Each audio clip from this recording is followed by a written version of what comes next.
இந்த படம் வந்து ஏன் எக்ஸ்பெக்டேஷன் இவ்வளோ அப்படின்னு பார்த்தீங்கன்னா, அவர் பாலிடிக்ஸ்குள்ளே வந்ததுக்கப்புறம் ரிலீஸ் ஆக போகிற படம் இது.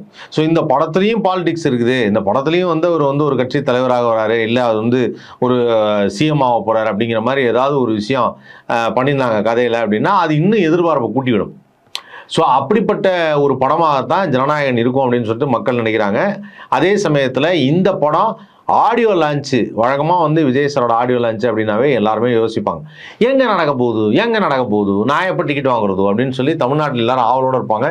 வெளியூர்லேருந்தெல்லாம், அதாவது என்னென்னா அதர் தென் தமிழ்நாடு, ஈவன் கேரளாலேருந்தெல்லாம் கூட இங்கே வந்து விஜயோட ஆடியோ லான்ச் பார்க்குறதுக்கு ரொம்ப காத்திருப்பாங்க. காரணம் என்னென்னா அவ்வளோ ஒரு கிரேசியான ஃபேன்ஸஸ் நிறைய பேர் இருக்காங்க. ஓகே, இப்போ பார்த்தீங்கன்னா இந்த குட்டி கதை சொல்கிறது, இந்த மாதிரி அதில் என்ன விஜய் கதை சொல்ல போகிறார் அப்படிங்கிற மாதிரி சில விஷயம் இருக்கு இல்லையா, அதெல்லாம் வந்து நடக்குமா அப்படின்னா நடக்க போகிறதில்ல. ஏன்னா ஆடியோ லான்ச் இங்கே இல்லவே இல்லை.